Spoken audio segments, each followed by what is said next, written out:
Lundi, le Kazakhstan a observé une journée de deuil pour les victimes des troubles historiques qui ont commencé le 2 janvier.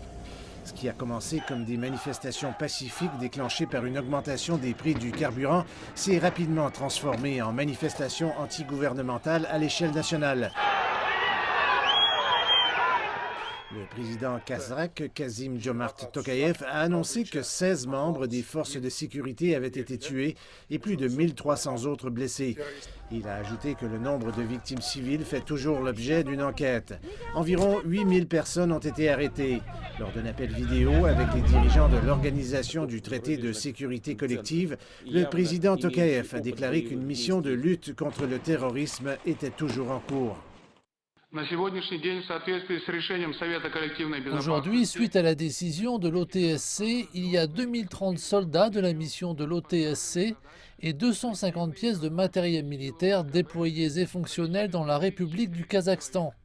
Ils assurent la sécurité des aéroports, des entrepôts militaires et d'autres objets d'importance stratégique. Le président russe Vladimir Poutine a déclaré que les forces de l'OTSC se retireraient du Kazakhstan une fois leur mission terminée et a blâmé les forces extérieures pour les troubles. Nous comprenons que les événements au Kazakhstan ne sont pas les premières et loin d'être les dernières tentatives d'ingérence de l'extérieur dans les affaires intérieures de nos États. Nous ne laisserons personne déstabiliser la situation chez nous et mettre en œuvre des scénarios de révolution de couleur. Le président Poutine faisait référence aux soulèvements précédents qui ont eu lieu dans d'autres États de l'ex-Union soviétique au cours des 2 dernières décennies.